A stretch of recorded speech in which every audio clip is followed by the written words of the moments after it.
51장 17절에서 23절 말씀을 같이 합독하도록 하겠습니다. 여호와의 손에서 그 분노의 잔을 마신 예루살렘이여 깰지어다 깰지어다 일어설지어다. 내가 이미 비틀거름을 치게 하는 큰 잔을 마셔 다하였도다. 내가 낳은 모든 아들 중에 너를 인도할 자가 없고 너의 양육한 모든 아들 중에 그 손으로 너를 이끌 자도 없도다. 이 두 가지 일이 내게 당하였으니 누가 너를 위하여 슬퍼하랴. 곧 황폐와 멸망이요 기근과 칼이랴. 내가 어떻게 너를 위로하랴. 내 아들들이 곤비하여 그물에 걸린 영양같이 온 골이 모퉁이에 누웠으니 그들에게 여호와의 분노와 내 하나님의 견책이 가득하였도다. 그러므로 너 공고하며 포도주가 아니라도 취한 자여 이 말을 들으라. 내 주 여호와 그 백성을 신원하시는 내 하나님이 이같이 말씀하시되 보라 내가 비틀거름을 치게 하는 잔 곧 나의 분노의 큰 잔을 내 손에서 거두어서 너로 다시는 마시지 않게 하고 그 잔을 너를 곤게 하던 자들의 손에 두리라. 그들은 일찍이 내게 이르기를 엎드리라 우리가 넘어가리라 하던 자들이라. 너를 넘어가려는 그들의 앞에 내가 내 허리를 펴서 땅 같게 거리 같게 하였느니라 하시니라. 아멘. 말씀을 중심으로 해서 예루살렘이여 깰지어다 이런 제목으로 말씀을 선포하도록 하겠습니다. 오늘 주신 말씀은 예루살렘 남유다 아주 하나님 앞에서 죄악들을 보면서 하나님의 많은 징계를 받았습니다. 그런 이 징계를 이제 이 여호와의 분노의 잔 이렇게 조금 문학적으로 묘사를 한 겁니다. 17절에 오늘 말씀의 핵심입니다. 여호와의 손에서 그 분노의 잔을 마신 예루살렘이여 깰지어다 깰지어다 일어설지어다. 내가 이미 비틀거름을 치게 하는 큰 잔을 마셔 다하였도다. 그래서 너희가 죄악 가운데 있으면서 하나님의 그 진노 가운데 있다 그 말입니다. 그래서 이들이 왜 하나님의 그 진노 가운데 있게 되었는가? 이 분노의 잔을 마시게 되었는가? 북쪽 이스라엘 같은 경우는 대표적인 악행을 했던 자가 여로보암과 왕과 아합 왕이 대표적인 악행한 자들입니다. 여로보암은 베델과 단에다가 하나님을 섬긴다는 미명으로 거짓말로 해서 여호와의 단이라고 가짜로 해서 많은 백성들을 미혹하여서 멸망케 하였고, 아합은 우리가 잘 아는 것처럼 우상 숭배, 이세벨 그 안에, 그래서 우상은 이스라엘에 들어오는, 결국 그걸로 인해서 이스라엘이 BC 722년에 아수르라는 그 제국에서 멸망을 합니다. 남유다는 아하스와 므낫세 왕 두 사람의 왕이 가장 악한 왕이죠. 이들 때문에 하나님께서 심판을 작정해 버리신 겁니다. 그래서 이들이 아하스 같은 왕들, 이 왕들은 아주 다메섹에 가서 그냥 우상 신전 보고 거기 설계도를 그려가지고 와가지고 그대로 우상에들 하나님의 성전 안에다가 세운 사람이 이들입니다. 말 다 한 거죠. 므낫세, 자기 아버지가 다 우상을 폐했는데 다시 우상을 세운 사람이 므낫세입니다. 아무튼 이들이 대표적인 주자죠, 악한. 그래서 이들 때문에 결국 BC 586년에 바벨론이라는 나라에서 멸망합니다. 다음에 이제 신약시대에 있어서 예루살렘이 왜 하나님의 진노의 자 가운데 있다가 멸망했느냐? 폐역했다고 그러죠. 예수님께서. 이 폐역한 세대예요. 그래서 하나님에 대해서 잘못 믿은 겁니다. 메시아에 대해서 잘못 알았습니다. 그래서 폐역하다는 말이 뒤틀어졌다, 구부러지다 이 뜻을 가지고 있는데, 메시아를 바란다고 바라는데 성경적인 메시아가 아니라 내가 만든 메시아. 오늘도 예수님 믿어도 하나님 믿어도 내가 만든 신을 믿으면 큰일 납니다. 성경에서 말씀하시는 하나님을 믿어야지 내가 만든 신을 만들면 안 되잖아요. 성경에서 말씀하신 메시아를 믿어야지. 어디 내가 만든 메시아를 믿는답니까? 근데 유다가 그렇게 안 한 거예요, 백성들이. 그러니까 예수님을 십자가에 못 박은 것 아니겠습니까? 결국 그로 인해서 AD 70년에 로마 디도 장군에게 멸망을 당합니다. 아무튼 이렇게 해서 시대마다 하나님의 그 진노의 잔을 통해서 아주 결과적으로 멸망을 했습니다. 그런데 이때가 오늘 말씀 이 배경은 이제 멸망까지는 아직 안 됐고 멸망 직전인 거죠. 멸망 직전. 그러니까 그런 가운데 너희가 하나님의 그 진노 가운데 있어서 너희가 진노의 그 하나님 진노 때문에 너희가 비틀거름 하게 된다. 그 말이에요. 그래서 이 똑바로 내가 이미 비틀거름 치게 하는 큰 잔을 마셔 다하였도다. 17절에 아주 영적인 패닉 상태에 온다는 겁니다. 하나님이 우리를 진노하시면요 영적인 패닉 상태가 옵니다. 젊은 층 말로 멘붕이 오는 거예요. 영적인 멘붕입니다. 그러니까 신앙생활에 대한 초점을 못 맞추는 거예요. 어떻게 신앙생활이 됐지? 사울이 그랬지 않습니까? 사울. 그러니까 귀신이 임해갖고 그냥 야료를 하지 않는가 귀신 들려가지고 막 뭐 신 받았다고 뭐 자가 감독 가운데 예언하고 뭐 했다는데 결국 그 예언이 어떤 예언이었습니까? 귀신을 위해서 예언한 거예요. 그래서 사물의 앞에서 그냥 벌거벗고 종교전이야 야료라고 합니다. 야료야. 헛소리 한다는 거죠. 그렇게 되는 겁니다. 하나님이 진노하신 가운데 있으면요, 오래 있으면요, 영적인 멘붕 와버립니다. 내가 왜 믿는지, 내가 왜 섬겨야 되는지, 기쁨도 없고, 뭣도 없고, 멘붕이 오는 거예요. 하나님 기쁨 가운데 있으면 하는 일들마다 즐겁고, 보람이 있고, 설레는 마음이 있고, 있는데, 하나님이 진노 가운데 있으면 이런 것이 싹 사라져버립니다. 멘붕이 오는 거 심한 일이에요.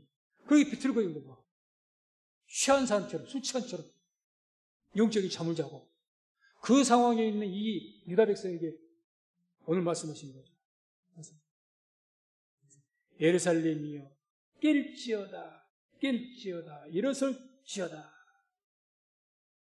이게 이사야 선지자가 하나님의 감동을 입어서 아주 행복한 마음으로 아주 고통스러운 백성들 내 나라 동포요.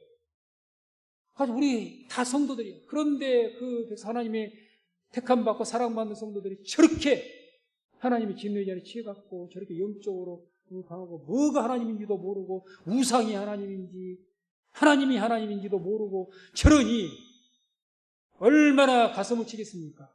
그런 가운데 지금 외치는 겁니다. 예루살렘이여 깰지어다. 오늘날 우리가 그렇게 해야 될 시대입니다. 우리 교회뿐만 아니라 한국 교회를 위해서 한국 교회에 깰지어다 일어설지어다 외쳐야 될 시대입니다. 내 영혼아 깰지어다 일어설지어다 외쳐. 그렇게 외칠 수 있는 우리 성민교회가 될 수 있기를 주의 이름으로 축원을 드립니다. 그래서 이와 같이 분노의 영적 패닉 상태에 빠져. 그리고 나서 하나님의 견책이 옵니다. 견책. 그래서 20절에 이런 말씀이 나오죠. 내 아들들이 곤비하여 그물에 걸린 영양같이 온 거리 모퉁이에 누웠으니 그들에게 여호와의 분노와 내 하나님의 견책이 가득하였도다. 견책이란 말 책망이란 말입니다. 하나님 책망이. 그러죠. 하나님의 책망이 가득한 거예요. 오늘날 교회가 책망이 없으니까 문제가 심각한 겁니다. 다 좋다 잘 된다 이것만 있으니까. 그러니까 교회가 부패해버립니다. 지금 하나님 책망하신 거예요. 무섭도록 책망하신 거예요. 무섭도록. 그 책망이 어떤 하나님의 견책 책망이 가득하였다.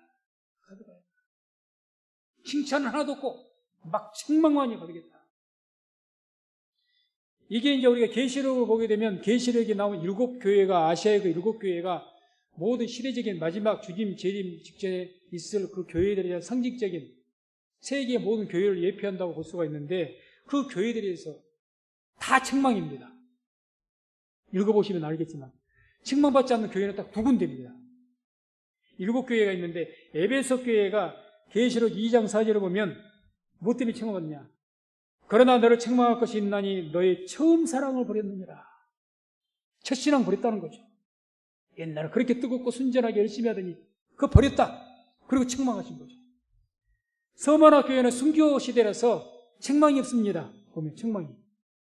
그 다음에 버가목 교회가 세 번째 교회인데 계시록 2장 15절 보면 이와 같이 내게도 니골라당의 교훈을 지키는 자들이 있도다. 요즘 말하면 자유주의 신학자들, 그런 잘못된 교훈들. 말씀에 자유주의 신학자라고 해서 다 설명할 수는 없지만 그런 어떤 잘못된 신앙에 빠져가지고 그런 신앙에 빠지면 부활 안 믿습니다. 죄의 재림 안 믿습니다. 그런 사람들. 내 머리로 과학적으로 입증할 수가 있고 그런 것만 논리적이고 합리적이고 믿지 부활, 기적, 말이 안 된 소리니까 안 믿습니다. 대표적으로. 그게 니골라당의 교훈이에요. 그런 어떤 잘못된 신앙, 그런 신앙이 있다. 그래서 책망받고 두아디라 네 번째 교회 계시록 2장 20절 자칭 선지자라는 여자 이세벨을 내가 용납하면 이세벨이 어떤 여인이라고요? 아합의 아내인데 이 이세벨이 페니키아 이방 여인의 공주였다가 결혼했죠. 그래서 자기가 믿던 바알을 끌고 와서 이 이스라엘에 바알 신전을 세우게 합니다. 그래서 이세벨 때문에 이스라엘에서 이 바알이 국교가 되어버리는 거예요. 이렇게 하나님도 섬기고 바알도 섬기고 그래서 음료신앙을 대표로 말한 겁니다. 음료신앙. 하나님도 섬기고 저기 부처도 섬기고 뭐 좋은 신이라면 다 섬기는 거. 일본이 대표적으로 그러지 않습니까? 신을 안 믿는 것이 아니라 일본에는 뭐 수천 수만 개의 신이 있어요. 가정신도 있으니까. 그러니까 막 신사 막 뭐 세워놓고 좋은 것을 다 믿는 거예요. 좋은 것을. 음료신앙이죠. 그것을 용납했다는 겁니다. 용납했다. 솔로몬이 용납해서 하나님께 크게 징계받은 경우입니다. 솔로몬이. 만 아내를 거절하고 이방 여인 후궁으로 뒀다가 신앙이 굽혔잖아요. 그 줬던 신앙이. 용납을 해요. 아닌 것은 단호하게 자를 수 있는 그런 신앙이 되어야 될 줄로 믿습니다. 신앙적인 것, 확실한 구원관이라는 이런 것이 아닌 것은 말씀에 의한 것이 아니라면 내가 손해봐도 자존심 상해도 용서하고 이해해주고 다 덮어주십시오. 할 수만 있으면. 그런데요, 믿는 사람은 신앙에서만큼은 분명해야 됩니다. 목에 칼이 들어도 아닌 것은 아니라고 해야 됩니다. 그래, 용납한 거, 좋은 게 좋은 거지. 절대. 그런데 그랬다는 거예요. 책망받는 겁니다. 사대교회, 계시록 3장 1절. 내가 살았다 하는 이름은 가졌으나 죽은 자로다. 외형적으로 뭐 성교회 한다, 뭐 한다, 열심히 일은 많이 하는 것 같은데, 행동으로 보면 막 믿음이 좋은 것 같고 그런 것 같은데, 정말 네가 안에다 생명이 없다. 진짜 믿음은 없다. 많은 일을 하는 것 같아. 믿음으로 하는 일이 없다는 거예요. 그렇게 살았다 하는 이름이 있는데, 사람들이 볼 때, 야, 저 사람 열심히 하네. 믿음 좋은 것 같네. 근데, 하나님 보실 땐 네 믿음 어디 있냐? 이렇게 됩니다. 그러니까 책망합니다. 빌라델비아 교회가 이제 아주 선교를 막 하는 그런 시대여서 책망이 없습니다. 이때는. 마지막 라오디게아 교회. 거기서 이제 계시록 3장 15절 보면 내가 차지도 아니하고 더웁지도 아니하도다. 그러니 내가 내 입에서 널 토해냈을 것이다. 아주 이것도 아니고 저것도 아니고 예수님 믿는가? 그 믿는 것 같이 보여야 되고 그 어떤 뜨거운 내 마음의 감정이나 그런 열정이나 이런 것들이 있어서 믿는 것 같은 어떤 것이 있어야 되는데 밖에서 보기에도 그러고 본인도 그러고 뜨뜻미시거니 믿는 건지 안 믿는 건지 하자는 건지 말자는 건지 그러니까 입에서 토해 내쳐버린다는 거죠. 그러니까 청함합니다. 그런 경우가 있을 때 하나님이 진노의 장 가운데 있는 거죠. 그러면 이제 마지막 시대 막 이 환란 시대에 딱 본격적으로 들어가게 되면요. 그때는 이제 비틀거리죠. 비틀거리죠. 그렇게 됩니다. 그래서 그런 경우에 이렇게 그런 예루살렘, 우리 때로 말한다면 교회들에게 촉구한 겁니다. 예루살렘이여 깰지어다 일어설지어다. 한말 깰지어다 그 말은 분발하라 그 말입니다. 분발해서 일어서라 그 뜻이. 분발해서. 그래서 우리 성도님들 때가 아직 그래도 우리가 견딜만 할 때, 우리 육신의 건강이 아직도 그래도 견딜만 할 때 분발해서 일어서시기를 주의 이름으로 축원을 드립니다. 항상 그렇게 되는 것이 아니지 않습니까? 그래서 이렇게 7교회, 오늘날 우리 모든 교회들에게 이렇게 축복하는 겁니다. 그래서 우리가 이 교회가 지금 코로나나 여러 가지 어려운 상황들, 코로나뿐만이 아니죠, 사실은. 복합적인 많은 어려운 상황 가운데 이미 인해재앙 시대가, 재앙의 시대가 들어가 있기 때문에 힘든데, 이런 가운데 지금 우리가 뭐 비틀거리는 정도까지는 아닐지라도 정말 힘들고 어려운 이 시대에 우리 교회가 똑바로 일어서려면 그런 가운데서 꿋꿋하게 내 믿음 지키고 일어서기 위해서는 어떻게 해야 됩니까? 첫 번째는 말씀을 들으라고 이야기합니다. 말씀을 들으라. 계시록 2장 7절 보면 귀 있는 자는 성령이 교회들에게 하시는 말씀을 들을지어다. 귀 있는 자는 성령이 교회들에게 하시는 말씀을 들을지어다. 이 똑같은 말씀이 7교회에 말씀하시고 다 이 말씀은 똑같이 해요. 그래서 이게 이제 2장 7절이니까 에베소 교회, 또 서머나 교회, 버가모 교회, 그래서 7교회 전부 다. 그래서 2장 11절, 17절, 29절, 3장 6절, 13절, 22절 7군데에 똑같은 말씀이 계속 나옵니다. 귀 있는 자는 성령이 하시는 말씀을 들어라.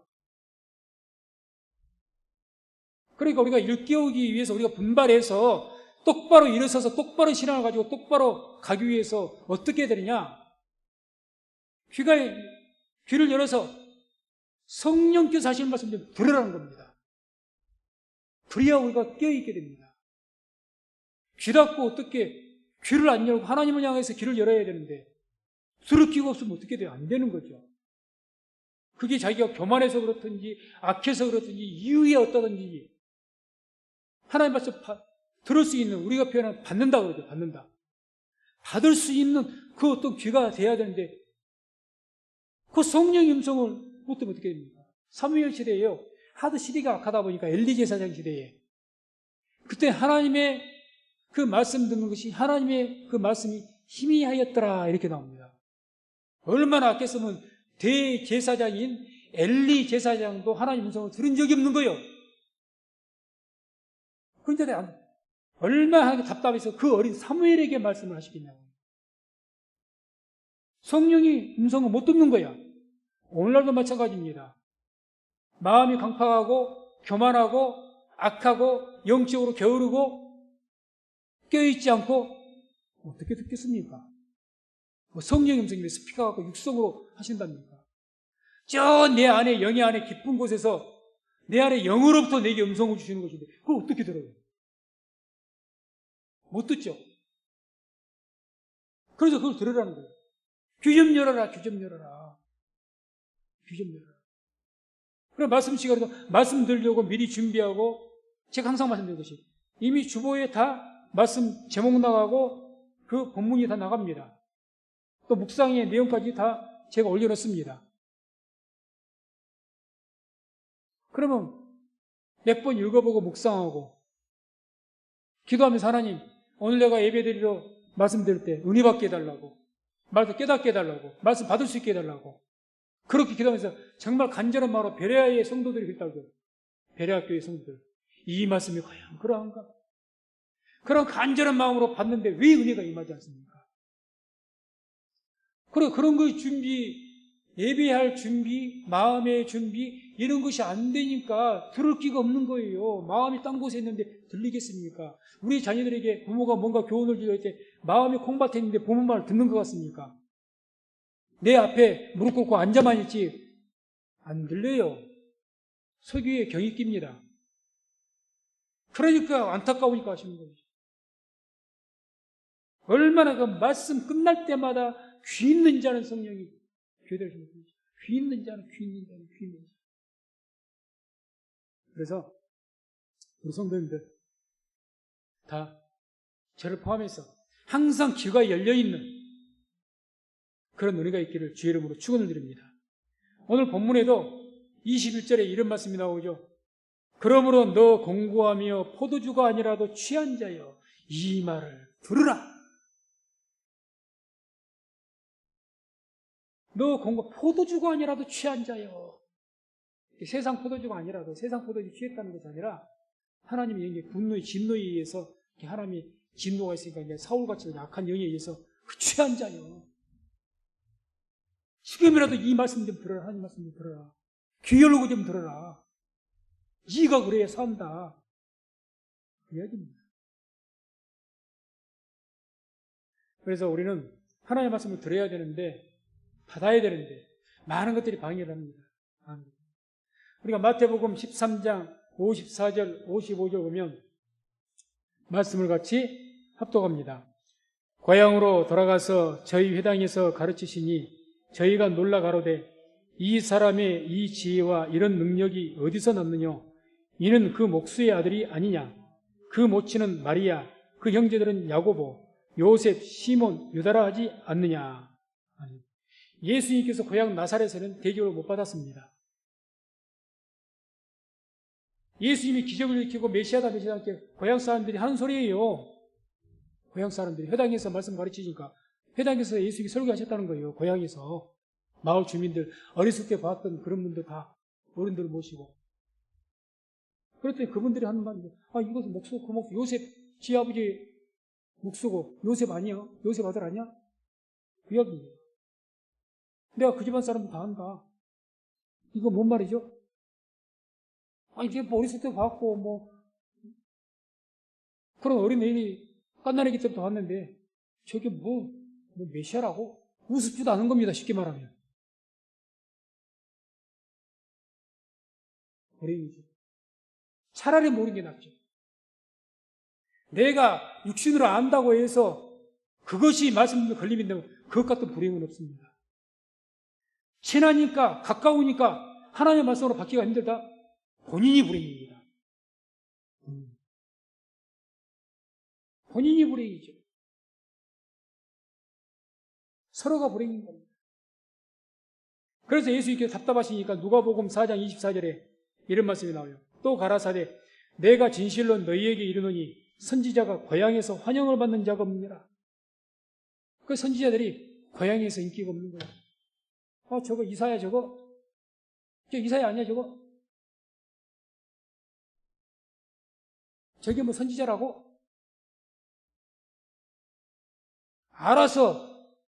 알아도 제대로 알면 좋은데 확실하게 이사야에 대해서 좀 알고 정말 이사야가 어렸을 때라고 변화된 모습 그거 알고 예수님이 어렸을 때 예수가 아니라 정말 메시아로서 예수를 알고 하면 그야말로 좋죠. 어설픈이 육신으로만 하는 거야. 불행입니다. 그것 때문에.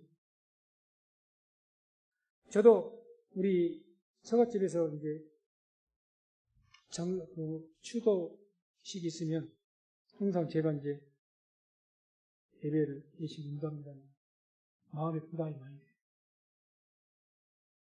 다 손윗 사람이고 제가 끝에서 두 번째라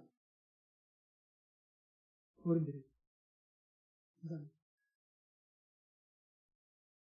어제도 우리 큰 주인께서는 항상 나를 이뻐해 주시고 사랑해 주셨는데 우리 김 목사님 그래도 이제 인체적으로 손아래 사람이니까 그런 경우가 힘들지. 아무튼 그런 거죠. 그게 오히려 내가 육신으로 가까우니까 잘하니까 영적으로 다 끼어서 더 도와주면서 내가 정말 하나님의 말씀을 받을 수 있다는 그것 같은 축복은 있는 거죠. 서로가 보시죠. 만약에 내 친척이 내 처남이요? 내 아랫사람이요? 그런 마음 가지고 도와준다 할지라도 그건 사람을 도와주는 거지 믿음으로 도와주는 것은 아니거든요. 내 친척이니까 도와주고 내 동생이니까 도와주고 내 처남이니까 도와주는 것이지 목회자니까 도와주는 것이 아니에요. 하나님의 대리자고 하나님의 성직자니까 내가 도와주는 것이 아니고 내 친척이고 내가 사랑하는 친구니까 도와주는 겁니다. 그러면 본인에게는 은혜가 안 됩니다. 도와줘도 그게 믿음으로 한 겁니까? 인간의 감정으로 한 거죠. 그걸 이야기하는 거죠. 그런 경우는 말씀을 들을 기가 없는 거예요. 듣겠습니까? 내가 항상 마음 윗사람인데 내가 이해가 되면 고개나 끄덕끄덕 해주고 아니면 단호하게 거절해 버리거든. 그런 거. 그러니까 어쨌든 일어설려 우리가 이렇게 하나님의 진노 가운데 막 영적으로 혼탁하고 힘들고 이런 가운데 취한 가운데 그럴 때 깨어있고 일어서기 위해서는요. 이유가 없습니다. 말씀을 들어야 됩니다. 그게 사는 길입니다. 끝까지 말씀을 들을 자세가 안 돼 있으면 그거는 방법이 없다고 봅니다. 그게 성경이에요. 그 다음에 두 번째로 똑바로 일어서려면 말씀을 지키라는 거죠. 들은 말씀을 이제 지켜라. 믿음 지키라고 그러지 않습니까? 듣고만 있지 말고 지켜라. 지키만 행해라. 지켜라는 겁니다. 지켜라. 기도하라. 기도 듣고만 있고 거기만 끄떡끄떡 아멘 하면 기도해야지. 맞아요. 기도해야지. 예배 성실히 맞죠. 예배 성실히 드려야지. 안 해. 그거 안 지키는 거죠. 거기에서 무슨 회복의 역사가 있겠습니까? 회개를 하지 않고 안 하는데 안 지키는데 믿음을 지켜야지요. 믿음 지키는 게 뭘 지키는 겁니까? 말씀 듣고 말씀대로 행하는 것이 지키는 겁니다. 아무것도 안 하면서 뭘 지켜? 지키는 것이 없는 거죠. 그렇게 어떻게 거기 똑바로 일어서겠어요? 계속 취해가지고 있지. 갈라디아서 1장 7절에서 9절 말씀 보면 말씀을 같이 합독합니다. 다른 복음은 없나니 다만 어떤 사람들이 너희를 요란케 하여 그리스도의 복음을 변하려 함이라. 그러나 우리나 혹 하늘로부터 온 천사라도 우리가 너희에게 전한 복음 외에 다른 복음을 전하면 저주를 받을지어다. 우리가 전에 말하였거니와 내가 지금 다시 말하노니 만일 누구든지 너희의 받은 것 외에 다른 복음을 전하면 저주를 받을지어다. 하나님의 복음 말씀, 특히 복음, 하나님의 말씀에서 얼마나 사단이 공격을 한 줄 아십니까? 무섭도록 공격합니다. 왜? 말씀을 통해서 믿음이 세워지고 들어가고 말씀을 통해서 온전한 믿음이 세워지거든요. 사단이 표현하다 목숨 걸고 말씀 방해합니다. 틀어버리고 이따하게 해버리고 그래서 이단들이 많이 나오는 거예요. 그러니까 뭐라고 말합니까? 만약에 내가 전한 복음, 하나님께 주신 이 말씀 복음에 조건에 빗나가면 다른 복음을 전한 자가 있으면 천사라도 저주를 받아라. 천사. 이때 갈라디아 교회 이 시대는 이제 다른 할례파들 예수님 믿어도 할례를 받아야 되고 또 뭐 안식을 지켜야 되고 율법을 지켜야 그리고 예수를 믿어야 영혼이 구원받지 율법도 안 지키고 예수만 믿으면 구원 못 받는다. 이게 할례파 그런 유대인들 아닙니까? 이들이 얼마나 바울을 따라다니면서 방해했잖아요. 그들을 향해서 하는 소리예요. 지금 다른 복음을 전하는 자들 그들이거든요. 예수 믿는 복음은 우리의 영혼 구원만큼은 예수의 은혜로 믿음으로 구원받고 우리가 상을 받는 것은 내가 행함으로 좋은 일들을 해서 순종하고 선한 일을 하고 그래서 상을 받는 것이고 우리의 영혼 구원만큼은 오직 예수의 피로 구원받는 건데 그 복음 외에 다른 복음 저주를 받으라고. 지금 한국교회에도 많은 잘못된 이단들이 이런 행함 구원을 많이 주장하죠. 인간적으로 되면 그게 더 옳은 소리 같습니다. 왜? 저렇게 구원받는 하늘나님 천당에 가면 천국에 가면 정말 좋은 것 같은데 저렇게 나쁜 짓을 했고 천국 간다고? 저런 것들이 구원받는다고? 웃기는 소리 하고 있는데 그게 다 맞는 말 같아요. 인간적으로 보기에는. 어찌 저런 것들이 구원을 받아? 이렇게 되거든요. 성경 보세요. 평생 강도지다가 예수 우편에 달렸다가 그때 죽기 전에 예수님 영접하고 천국 갔습니다. 그에 대해서. 그게 대표적인 것이고 성경 곳곳에 나와요. 영혼 구원은 그런데 이제 다른 복음을 전하는 거예요. 계속 공격하는 거예요. 여기에 대해서 너희가 지켜라. 누가 다른 그런 말 하면 단호하게 대치해야 되죠. 바울처럼. 성경에서 말한 복음 외에 다른 복음 전하는 저주를 받아라. 그래서 정상적인 한국 우리 교단에 기독교 교단 협의회 같은데 이런 홍기총 같은데 이런 데서 이단 위원회가 있는데 이런 성경적인 구원관 여기에서 벗어나면, 그래서 이들을 정지한 거예요. 다른 아무리 도덕적인 것을 잘해도 이 구원관이 잘못되어 있으면 정죄. 그래서 이만희도 정죄, 박옥수도 정죄야. 그게 다 성경에서. 이게 잘못된 부분입니다. 착하고 안 착하고 이게 문제가 아닌 거예요. 그래서 또 계시록 3장 2절 3절에 이런 말씀이 나옵니다. 너는 일깨워 그 남은 바 죽게 된 것을 굳게 하라. 내 하나님 앞에 내 행위에 온전한 것을 찾지 못하였노니 그러므로 내가 어떻게 받았으며 어떻게 들었는지 생각하고 지키어 회개하라. 만일 일깨지 아니하면 내가 도적같이 이르리니 어느 시에 내게 임할는지 내가 알지 못하리라. 이 계시록 교회들이 살았습니다. 너희가 어떻게 받았으며 말씀을 받았으며 어떻게 들었는지, 너 복음 들을 때 뭘 들었어? 그 말입니다. 우리가 성경 복음 들을 때 율법을 지켜, 율법도 지켜야 예수님도 믿고 율법도 지켜야 구원받는다고 들었습니까? 안 그렇잖아요. 정통적인 정상적인 한국에 있는 모든 기독교, 세계 모든 기독교 교회는 완전하게 그 부인합니다. 오직 믿음, 오직 은혜, 그걸 다 이야기하죠. 너 뭘 어떻게 들었어? 우리 개혁교회 구원관이 뭐야? 분명히 알아야죠. 그것도 모르고 무조건 믿는 것은 아니죠. 어떻게 들었는지 생각하고 지키어 회개하라. 항상. 그래서 사도행전 17장 11절에 베레아 사람은 데살로니가에 있는 사람보다 더 신사적이어서 간절한 마음으로 말씀을 받고 이것이 그러한가 하여 날마다 성경을 상고함으로 그 중에 믿는 사람이 많고, 말씀을 들어도 그냥 벌러 듣는 것이 아니고 이 말씀을 간절한 마음으로, 말씀을 좀 알고자 하는 간절함이 있어야죠. 말씀 알고, 이 말씀을 좀 알아야 되는데, 오늘 이사야를 보면 이사야가 대체 뭐가 기록되어 있는 거야? 뭐가 이렇게 길어? 저기다 줄거리 내용은 좀 알 수 있다.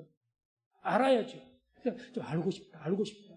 이사야는 뭔지, 에스겔은 뭔지, 이번 오후부터 다음 주 오후부터 시작해 종말론이라 해서 다니엘, 대체 거기에는 뭔 말씀들이 있는 것인지 궁금증과 사모하는 마음이 있어야 들을 것 아닙니까? 그게 있어야지. 이 베레아 성도들은 그랬다는 거예요. 그래서 날마다, 그래서 당연히 묵상하고 상고하고, 그러니 믿는 사람들이 많아지고 믿음도 올바라지는 것이죠. 그렇게 안 하면 우리가 깨어날 수가 없습니다. 영적으로 일어서지 못합니다. 마지막 한 절도 보면 사도행전 2장 42절 보면 가장 초대교회 때 좋은 때죠. 저희가 사도의 가르침을 받아 서로 교제하며 떡을 떼며 기도하기를 전혀 있습니다. 자, 말씀을 잘 보세요. 초대교회의 가장 아름다운 훌륭한 우리가 보는 사람의 교회가 성장할 때 그때 어떤 신앙이 뿌리가 되느냐? 저희가 사도의 가르침을 받아라고 나옵니다. 사도가 누구죠? 베드로, 요한 이런 분들. 이때 이 사도는 바울 없습니다. 그 위대한 바울도 없어요. 다른 사도입니다. 흔히 말하는 다 어부들이잖아, 어부들. 뱃사람들, 그냥 무식한 사람들, 죄송하지만. 근데 이런 무식한 그런 사도들의 말을 어떻게 받았다는 거죠. 받아서 그 가르침을 받은 거죠, 가르침. 그 가르침을 받아서 교제하고 떡을 떼며 기도했다. 말씀의 가르침에 의해서 내가 기도도 하고, 가르침에 의해서 교제도 하고, 가르침에 의해서 교회도 섬기고, 그게 온전한 신앙생활이죠. 내 기분에 의해서, 내 감정에 의해서, 내 생각에 의해서 교회 섬기고 헌신하고 봉사한 게 아니라 사도의 가르침을 받아서 사도의 가르침 받지 않는 그 사람이 목회자가 없는 거예요. 교회 다녀도. 담임 목사가 없는 거예요. 가르침을 안 받는데 뭐 담임 목사입니까? 담임 목사라는 것은 우리 교회 담임 목사로 모시겠습니다 하고 딱 담임 목사로 딱 세워지고 선언하고 그러면 또 성도들 다 하실 때 선서를 어떻게 합니까? 목사의 말씀 순종하고 다 나옵니다. 헌법책에 나오니까. 순종할 것. 그게 없는데 왜 담임 목사입니까? 나는 나대로 생각하고 내가 알아서 하겠습니다. 가르침을 안 받겠다는데 그럼 왜 담임 목사냐고. 담임 목사 아니죠. 그냥 목사지. 내가 아는 목사지. 담임 목사라는 것은 뭐가 중요해? 내가 가르침을 받는 대상이 담임 목사거든요. 그러니까 오늘날 한국교회 자기 교회를 다녀도 담임 목사가 없는 분들이 많습니다. 몸은 교회에 소속이 되어 있어요. 마음은 담임 목사가 없습니다. 많은 목사가 있어도 내게는 담임 목사가 있어야죠. 많은 교회에 가서 내가 섬기는 교회가 있어야죠. 영적 고하죠. 많습니다. 그래서 우리가 오늘날 이제 시대가 가면 갈수록 영적으로 혼란한 시대가 더 기승을 부를 겁니다. 계속 주님께서 성령의 감동으로 예루살렘이여 깰지어다 일어설지어다. 지금 이 시간에도 주님께서 성민 성문께 깰지어다 일어설지어다 이렇게 성령께서 말씀하고 계십니다. 성도님들 오늘 말씀을 생각하시면서 우리가 이 혼탁한 시대에 하나님의 진노 가운데 있는 우리 교회뿐만 아니라 온 세계 교회가 다 하나님의 진노 가운데 있습니다. 그런 가운데 우리가 똑바로 일어서서 깨어서 똑바로 일어서기 위해서는 말씀을 받아서 그것을 지키는 그런 삶을 살 때 우리의 성립교회가 다시 한번 깨어서 일어서서 빛을 발할 수 있게 될 줄로 믿습니다. 기도하겠습니다. 하나님